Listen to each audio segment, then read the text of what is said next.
Hello, everyone, and welcome to Day 3 of the Stanley Cup Qualification round. Today's games, we have the Edmonton Oilers versus Chicago Blackhawks.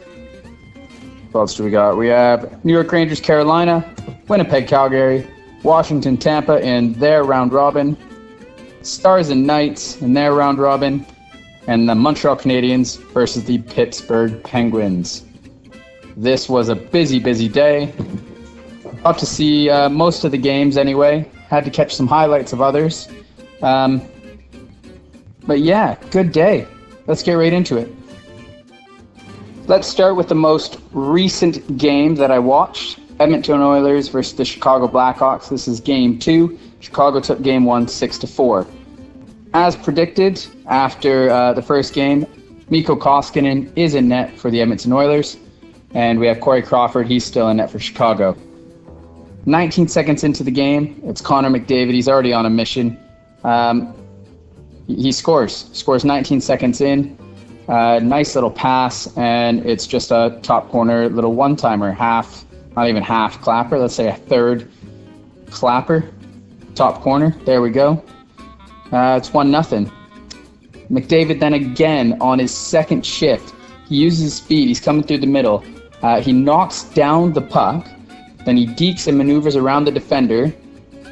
Just insane amount of speed. And he goes backhand shelf. This guy is just crazy. I shouldn't even be surprised anymore of what he does each and every time he steps on the ice. 2-0 Oilers early. Right after that, Mikko Koskinen has to make his best save of the period thus far. A good early stop on Jonathan Toews, who ends up toe dragging around Larson and goes up on a breakaway. But Koskinen steers him aside. Nice save. The Oilers then get on the power play. Crawford, he played really well in this power play. He did a nice play where he keeps his stick nice and down low to stop Chase on from just a nice little redirection in after McDavid goal line pass. Right after that, again, Crawford's solid down low. Neal goes on a jam play, and then so does Kara and Ennis. But Crawford just settles down well, stops them all. Right after that, Slater Koekkoek, I don't even know if I say his name correctly. He has a great move around the defender. It then goes to Alex DeBrincat. DeBrincat picks it up, curls behind the net, feeds it to Patty Kane, and it's basically automatic from there. Kane scores 2-1. Great little play by all three players. Cut the lead in half. By the end of the first, Ryan Nugent-Hopkins ends up hitting the crossbar, or it might have been like Crawford gets a piece of it, then hits the crossbar.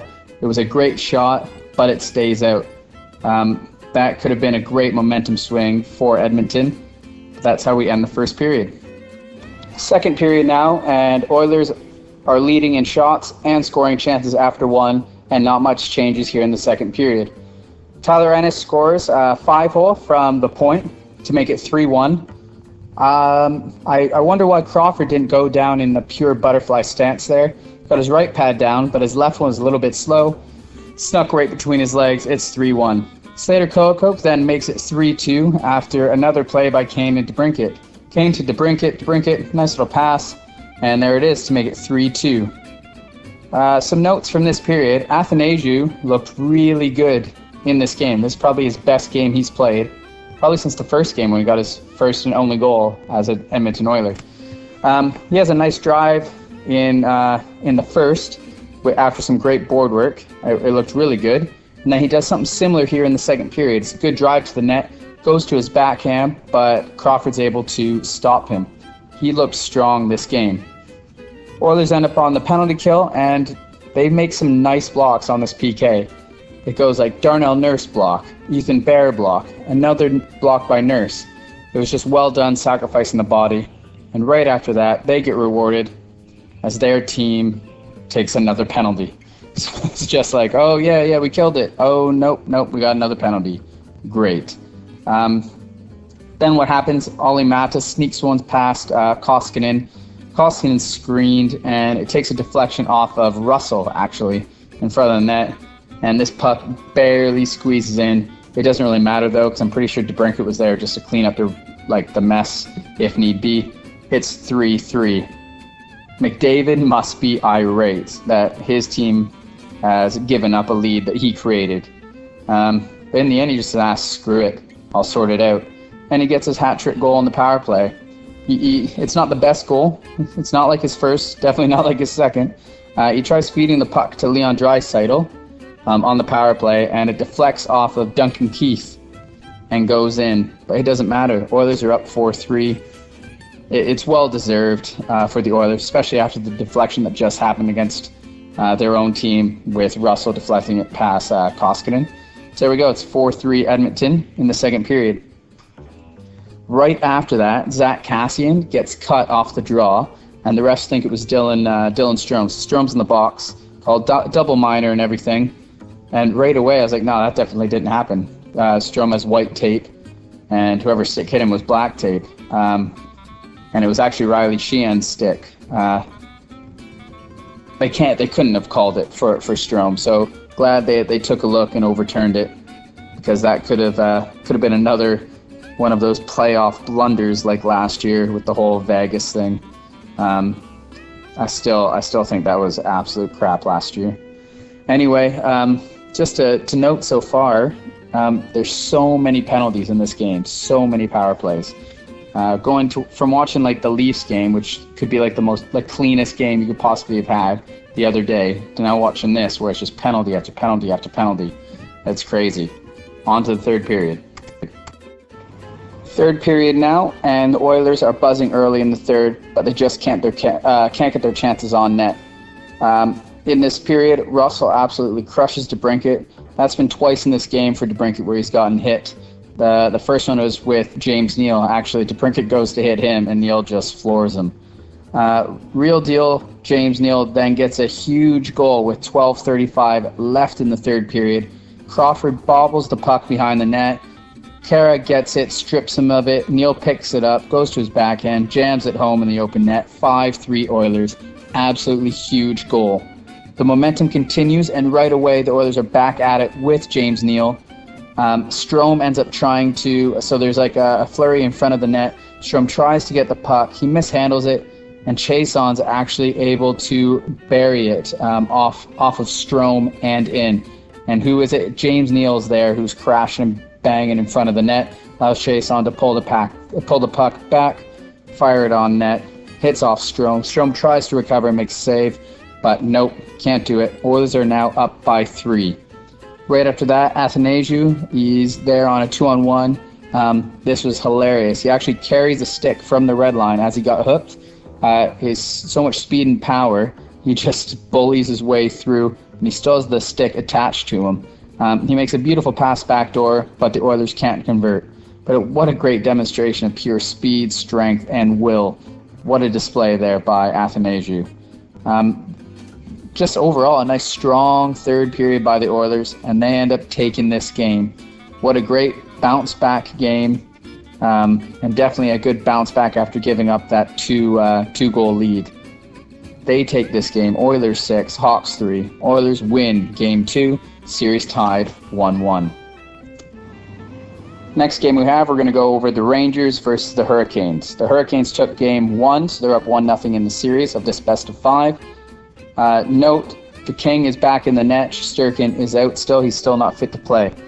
5 minutes in, you have Aho to Svechnikov, and there's a goal. Goal over the blocker right away. Svechnikov's first of the game. They're up 1-0. Right after that, Mrazek absolutely robs Brett Howden to keep it 1-0. But not long after, Panarin gets on the board after a nice pass by Strome on the power play. Mrazek can't get over fast enough. Panarin scores. Goal 1-1.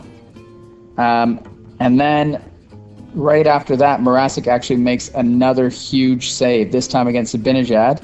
And this could be the TSN turning point of the game. So it was 1-1 at this time. Not long after that, Carolina gets a power play. Early in the second period, 3 seconds into the power play. Clapper from Svechnikov, and he gets his second. This one again, high blocker. What a shot. 2-1 Carolina. Right after that, Martin Hook gets on the board to make it 3-1. The Canes' forecheck is just phenomenal and just forcing so many turnovers, and this time they get rewarded. They're up 3-1.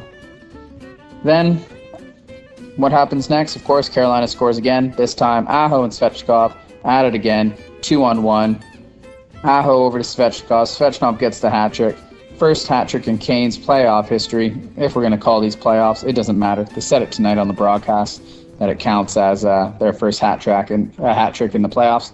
So I'm going to count it as well. Carolina's up 4-1. And there you have it. Carolina, man. They are looking unstoppable. My thoughts from this game? Sebastian Aho is brilliant. His contract is such a good contract. I think it was it's $8.5 million or something like that. Thank you, Montreal Canadiens, for offer sheeting him, because Carolina got a discount. Montreal should have just went higher and higher.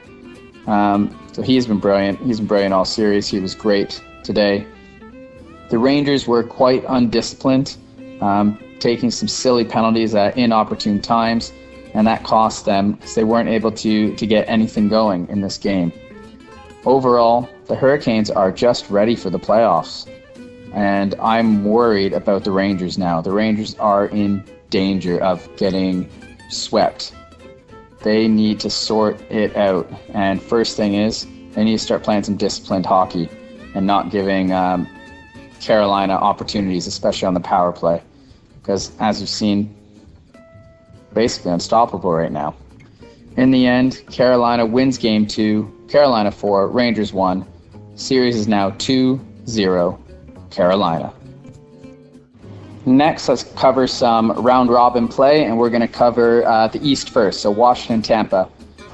Just quick notes for this one, really. Stamkos isn't in again, so he's out. Not in again, he hasn't been deemed fit to play yet, so he's out of this game. Point really stepped up this game. Right away, Point with a nifty little dangle at the blue line after he disrupted the play at the red line. Comes in, nifty little play at the blue line, feeds Kucherov. Kucherov's able to outweight the defender, and he absolutely roofs a rocket of a shot over Holtby's glove hand. Holy crap, that was amazing. 1-0 Tampa Bay. Right after that, Stevens ends up scoring to make it 2-0 off a good forecheck, and then deflects the puck as he gets in position in front of the net. Gets that through Holtby. It's 2-0 Tampa Bay. Right after that, we get the last 2.5 minutes or so of the second period, I believe. It's hard to remember, really. There was a lot of hockey tonight. Washington's Panik, he gets one back. I think he ends up taking like a point shot, and it hits Bogosian, and Vasilevsky loses sight of the puck. It gets behind him, and then it's Panik there. Yeah, that's it. Panik's there to just pot in the loose puck. So it was a point shot, hits Bogosian, and Panik's just there. Tap it in, 2-1. Then next goal is Washington again, this time on the power play. It's something similar. This time instead of Panik, it's Kuznetsov. He's there to jam one in.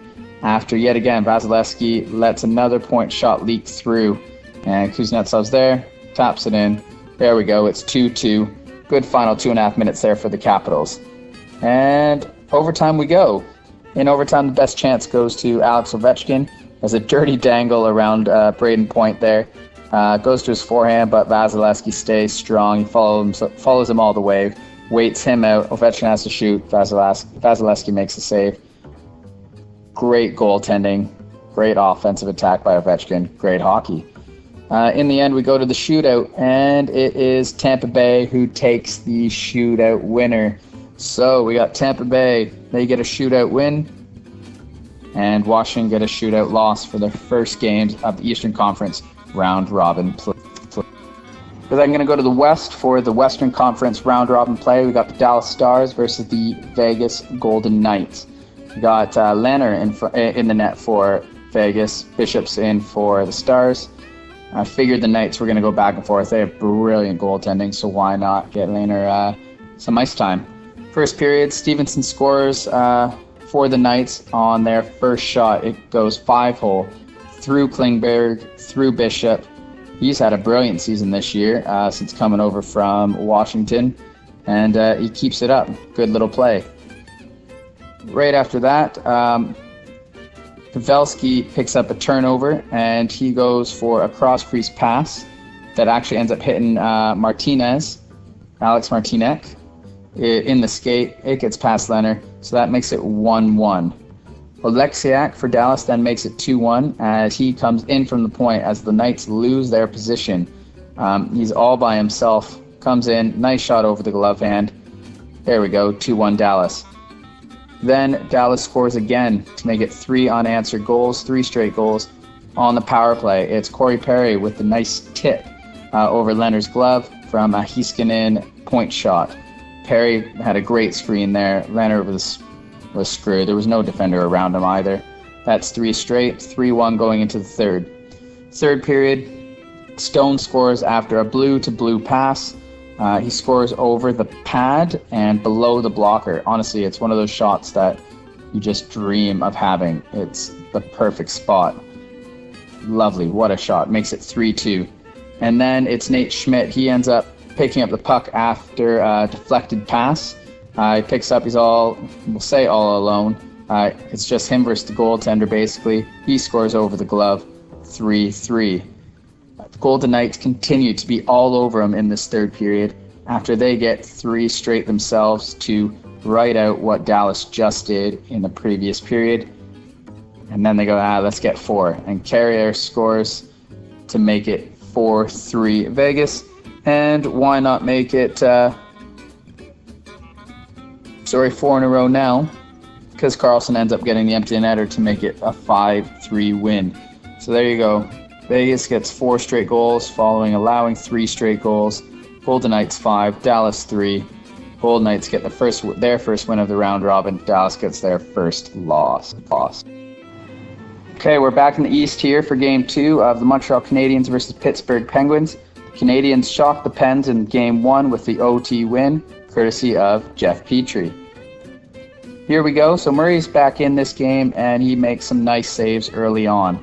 This allows Crosby to score right after some nice saves. He goes 5-hole on Price after a good zone entry, and Gensel's able to find Crosby. Crosby's all alone. Price can't react quick enough. It's 1-0.